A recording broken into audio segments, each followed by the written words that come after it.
All right, good morning, everyone. It is Thursday, and this week's edition of Lead. It's good to be back and on a day that we typically are. The sun is shining in many ways today.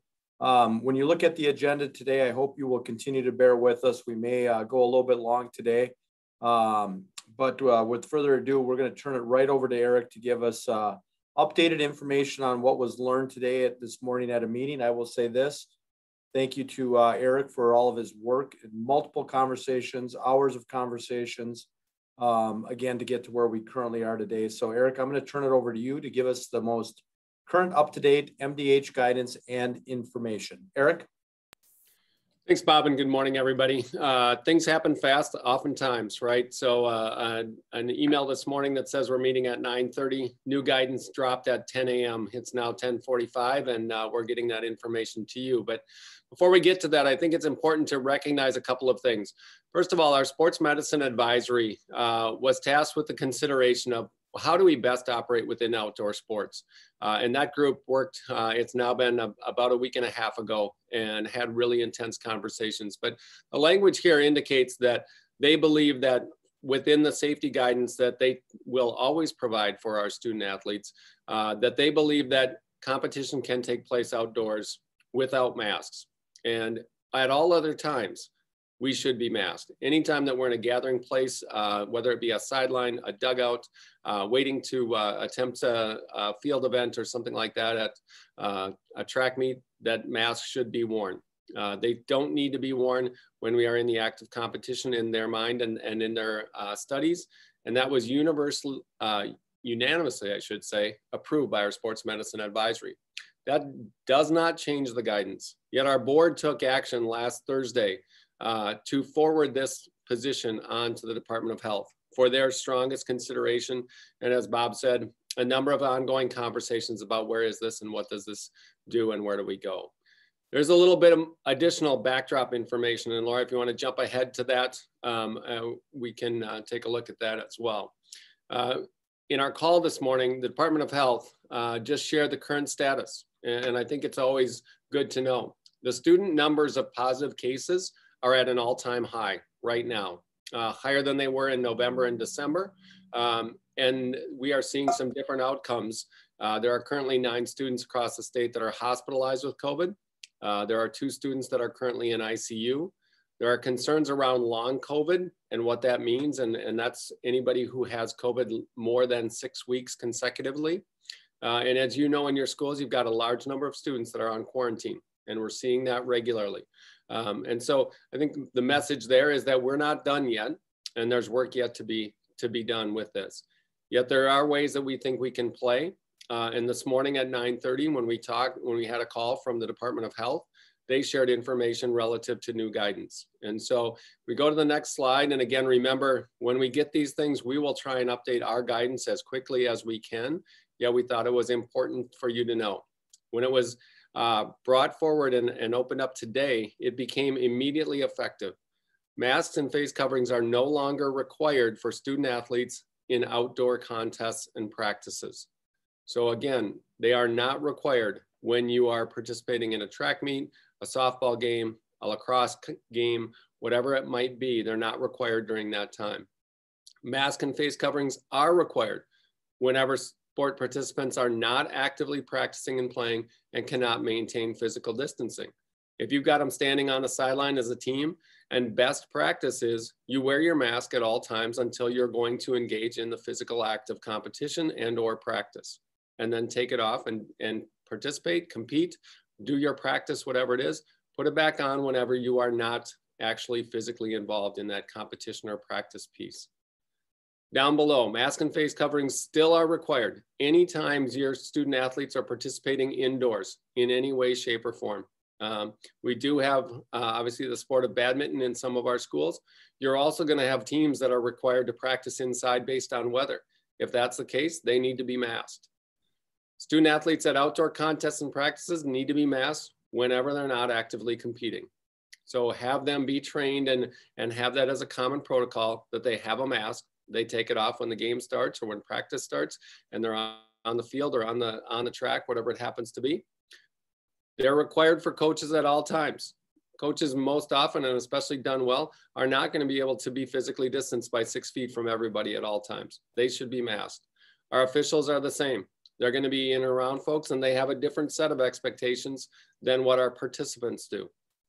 And again, the spectator guidance has not changed. They're continuing to take a look at that.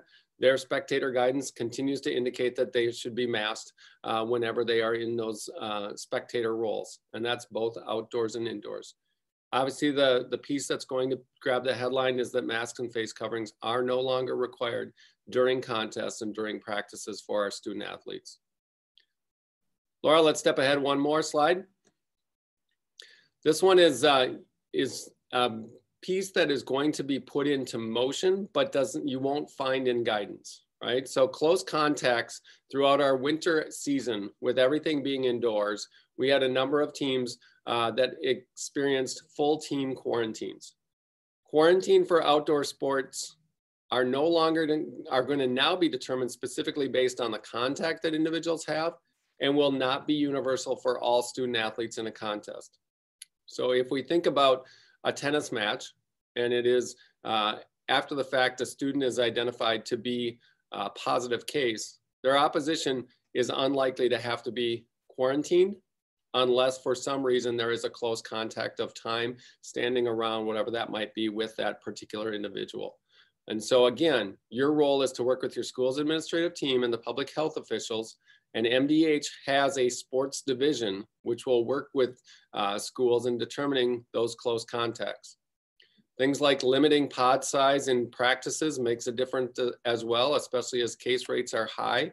You're going to want to continue to use those best mitigation strategies to make sure and do that. And again, this guidance is not something that you will find somewhere, but when you go to do the tracing and identify who is a close contact, that is when you'll be able to identify that if your team plays another team that has a positive case on it, more than likely your team is not going to be required to quarantine. Now, if there's something unique, or if there are experiences within that where the individuals were close to one another for a significant amount of time, it may be by an individual basis. Laura, let's move forward.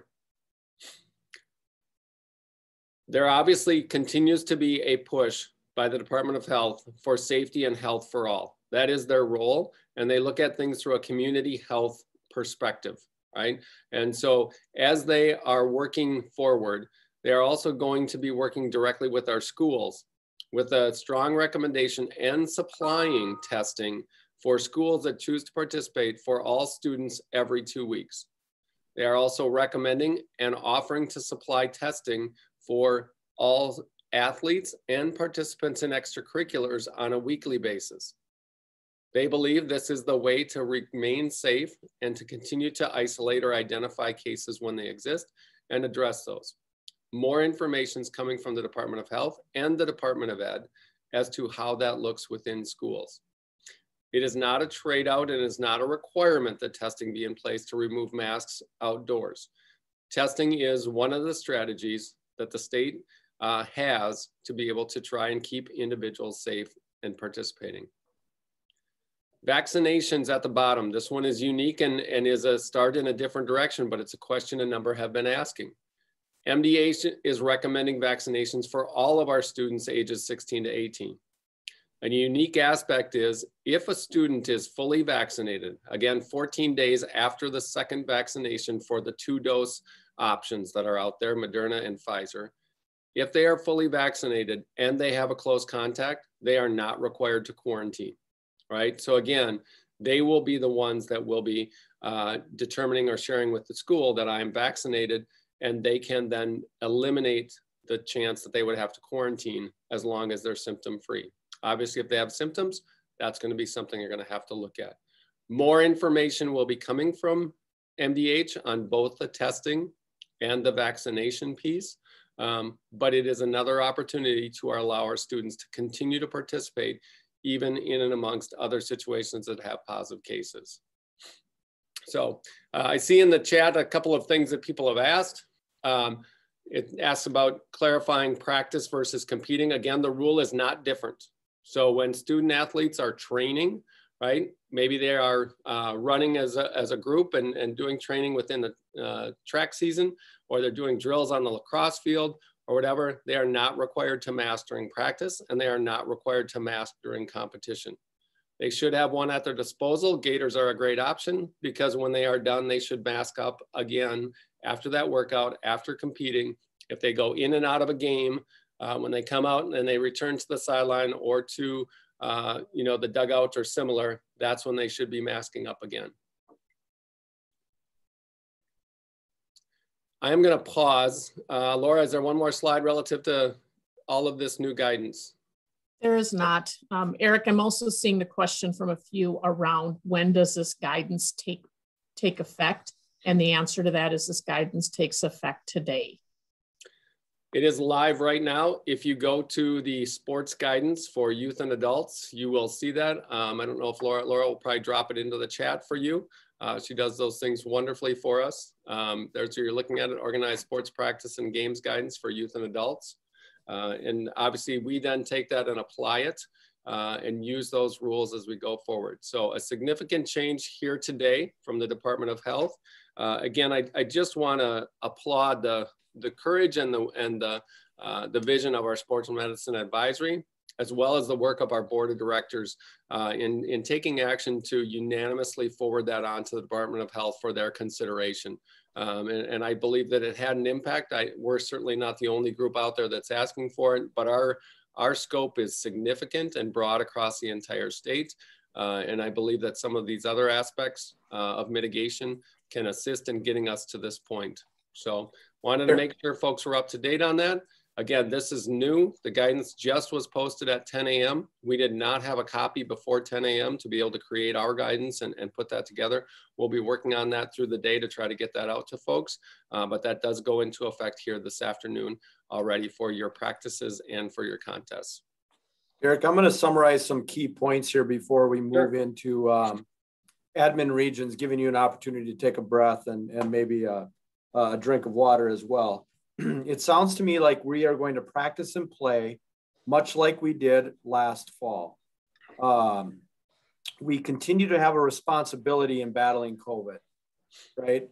We are looked upon as having responsibility again to be a part of the solution and not continue to cause spread when possible. So in practice and play, right, when competing, masking does not need to take place, but anything outside of that, they should.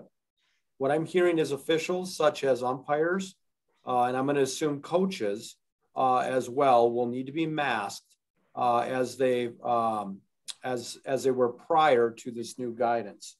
I think the other thing that I have heard, Eric, and we know this, again, the conversations at the board level. Thank you to Jody Redmond working with sports medicine creating guidance and presenting that to MDH. I think there was a frustration maybe that there wasn't a public response from MDH immediately around our board's position statement. That being said, there were conversations following that have taken place, that continued to take place, even up through last night, that got us to where we currently are today. So I wanted to summarize and recognize some of those. Eric, if there's anything I misstated or you'd like to clarify, feel free to do so. Otherwise, let's move on to admin regions. I think you're exactly right. And one of my first conversations was right away Saturday morning and had a conversation there and knew that they were considering our position significantly. And as you know, lots of other events, and Bob will talk about those as well here at the end of the meeting. And so time is limited for them. I do also want to recognize, and we heard it from our lead liaisons as well, that as administrators and operating programs within your schools, that there's some incredible challenges that you face. And we know that right now, one of those challenges is around the side of spectators and what you're responsible for. And oftentimes in carrying a message that your constituents don't want to hear or may not want to follow. We appreciate all that you're doing to try to make sure and keep these games going, these contests going, and our seasons going, and doing the very best that you can. And, you know, as one of the ADs said really directly, it's tough to hire people to tell others to wear their masks. And that I understand and know that each one of you are doing the best you can with the facilities you have and with the support that you have in addressing our spectator issues. continue to seek clarity on ways in which that might be modified to be able to be more attainable. And so keep up the good work that you're doing. Continue to focus on the kids and their experiences. I know that you're addressing those other requirements, and that's incredibly challenging. So hang in there, and we are encouraged by the adjustments that took place today, and continue to hope and see that numbers go down, and again, restrictions become less for us to be able to operate our programs. Bob, I'm ready to take on the admin regions and can do it much faster, right? Yeah, great. So admin regions are part of an assignment process. The language of our policy says we do it not more than every 4 years. It's not been done since the 12-13 school year, so we're about 8 years out. What you can see here is a picture of schools that moved from single A up to double A, and those that moved from double A down to single A, and then some adjustments that took place to try to balance a little bit within our regions. And so again, this is based on your MSHSL enrollment. We use those numbers from MDE. We focus on taking the largest 128 to go to double A. The remainder of our schools are single A schools. And when we talk about where are they located, we look to create a parallel between their administrative region and their boys basketball assignment. And that is because of the prevalence of boys basketball teams. It is the most populated team that we have. And so that is what we use kind of as a marker to define where our region should be. Our region secretaries also offer that whenever we don't have to make a change in a region, that is helpful. So the fewest moves that you can make is probably best. And we have gotten to a nearly equal distribution of schools at double A. Single A, again, based on geographic groups, can vary a little bit more in terms of size. And so those are in place, and we are moving forward. And we will get the updates on the website as we make the changeover from this school year to next school year. So if you look at competitive section placement, which Bob's going to talk about quite a bit, and you see that you're listed in a region that doesn't match with what's on this particular slide, that's because it's showing your current administrative region until this school year is done. And then that will change and turn over to the newest assignments going forward. So with that, Bob, I'm going to turn it back to you. Great. Thank you very much, Eric. Sharing with you the timeline next. You're going to see this twice because really since last fall, you have seen how competitive section placement would take place along with the timeline right next to district football. Right, so I just want to reiterate that the competitive section placements went live and the process as it was followed was right on schedule. We were able to complete that process. So those competitive section placements are out. And if you would go to the next slide there, Laura, again, some of the feedback that we're currently getting. Just remember the timeline was out there. We've tried to be as transparent with that as process. We will make improvements next time as well. There will be things like a checklist, but we have had some frustration on both sides, right? With schools that weren't aware of when they had to appeal or how they should appeal or what they could appeal for, along with maybe opting up. Once we've completed that process, it's really difficult to try and opt up, right? Because then you've seen your competitive section placement, you've seen who you're competing with, and now all of a sudden, maybe you want to do something different. So it's not just about that school, it's about every member school that's competing in that competitive section placement. Some of you aren't happy with your competitive balance. You weren't anticipating who you were going to be competing with. Yet what policy says and what takes place with competitive section placement is we need to make sure that we have geographic contiguity, meaning that there's no breaks in the lines with the group of schools you're competing against, that there isn't a school that fits in there that shouldn't be there when you look at the color of the pins on our maps. And then it's simply numerical balance, right? Do we have an even number of teams or an appropriate number of teams staying within policy, either within 2 or within 4, to try and create numerical balance? Competitive section balance, competitive balance is not something that is looked at as you are creating those competitive sections. So again, that took hours of work. We did the best that we could. We did learn things again, and we will continue to learn things. But we want to make sure that you truly understand, again, what policy says, what bylaw says when it comes to competitive section placement. The good thing is it's only for 2 years. The bad thing is it is 2 years, right, in which you're competing in maybe a place that you are not used to. Remember, for the next 2 placements following these 2 years, we'll be looking at rounding or creating, again, balance, where balance no longer exists due to things like co-ops dissolving and or added co-ops. That being said, let's go back to that timeline. We are now in district football placement process. Our committee has met for 2.5 hours, right? So we're at the end of April. We have heard and we have, again, looked at the school information forms, well over 300 school information forms that you were turning in from you and your football coaches, most likely perspective. Great job getting that done. We have a group of 10, a group of 11 that is looking at that and is creating options or recommendations for districts as we speak. We will try and look at every single school and what they put into that competitive section placement, or that school information form, to do our best to put you in a place where district football can meet the needs that it is designated to do. And if we go to that next slide there, Laura, again, I won't read this to you, but what district football has intended to do is try and protect geography, who you compete with, and that it makes sense in your part of the state, that your enrollment is similar, but not the same, that you have like schools, and how can we try and protect those natural rivalries? All right. And we do not play section football, right? Section football, as I'll show you on the next slide, would mean that you would only compete within your section. And there's a reason why that would be very difficult in a state like ours. What I see happening here, if you'd go to the next slide, actually, Laura, let's go back to that timeline if we could. If we look at the timeline, we're going to create these districts as soon as we possibly can. I believe what we will do is send those on to the executive committee following AD advisory, having an opportunity to look at those and make recommendations as well. Executive committee, I think, will give us approval to move forward, getting those on to our district football chairs to put them into sub-districts so we can get those schedules created. I believe we're on schedule, but we have a lot of work left to do. Again, including 2 hours this afternoon with 11 participants on our district football committee. All right, let's look back again at when we're using different language around football, just remember or keep in mind what section football really is.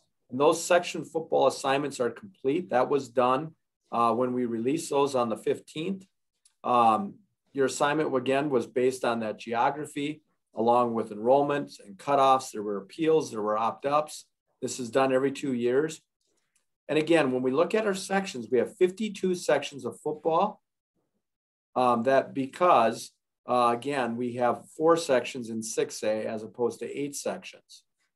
When we look at our sections, 22 out of the 52 sections have 8 teams.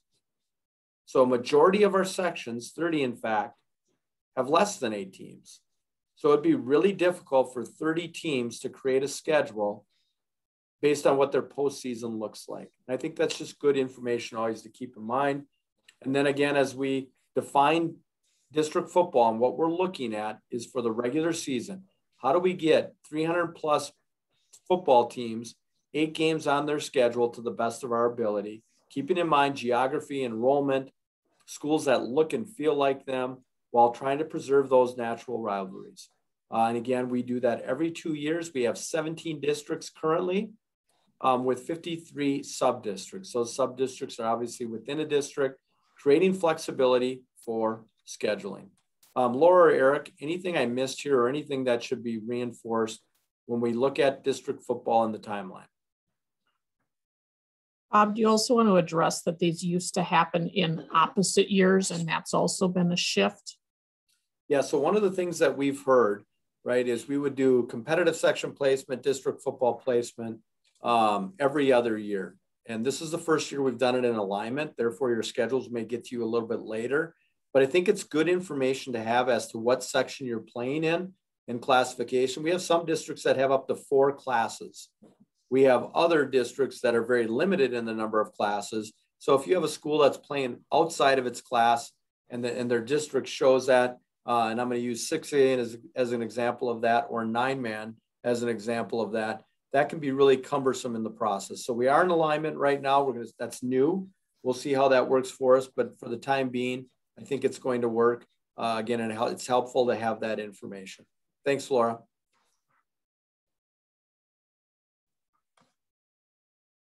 All right, Laura, I think if there aren't any other clarifying questions or anything I've missed, we're going to turn it over to you for calendars. Great, thanks, Bob. Just a note to let you know that a few new items have been posted around calendars. You'll find these on the calendar page, which you can get to from the public side by using the calendar link, or on your dashboard, you have a calendars button that takes you to this very same page. The 3 items that are there, one is a 21-22 calendar. This was approved by the board last week. It has next school year's start dates, tournament dates, and projected tournament locations on that. That should be helpful to you as you begin scheduling next year and continue with that work. The second piece that's there is a spring calendar for this year. That's simply been updated with a few updated dates. That is a version that was out previously. And the third link is a spring 2021 state tournament information document. It walks through each of the state tournaments for spring events with a last date of section play. So section managers and region secretaries, that's an important piece to them. And then also what we know currently about dates and locations for state tournaments. Dates, we believe we have all of those set. Locations, there are still a number that are being figured out at this point. The things you won't find yet on that calendar page and will be coming soon, one is the last date of section play for 21-22. So that will be finalized and added to the 21-22 calendar.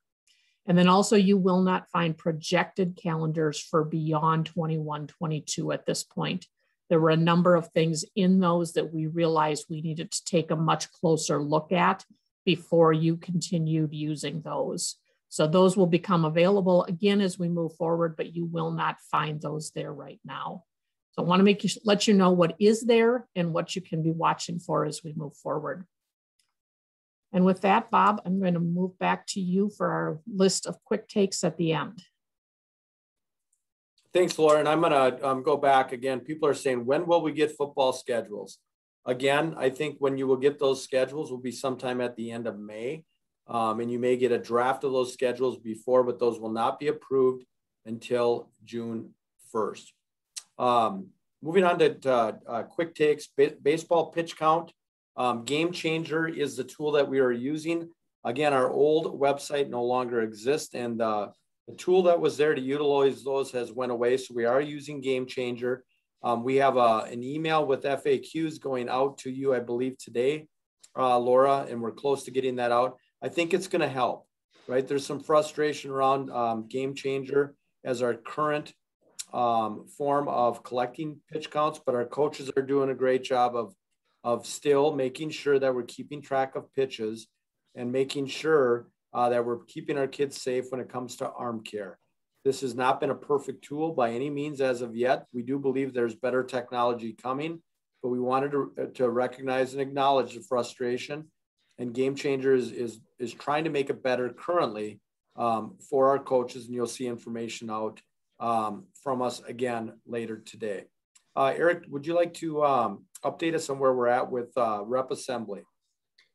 Thanks, Bob. And Representative Assembly, again, I know these meetings have a ton of content in them. Representative Assembly is your legislature.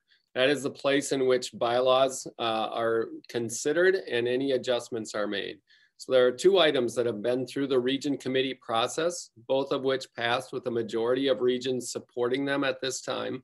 I would say that both of those were very close. I believe 9 regions for and 7 regions against. Boys volleyball may have been a touch higher than that last year. And again, boys volleyball went through the process a year ago and asked to be tabled until this spring's meeting.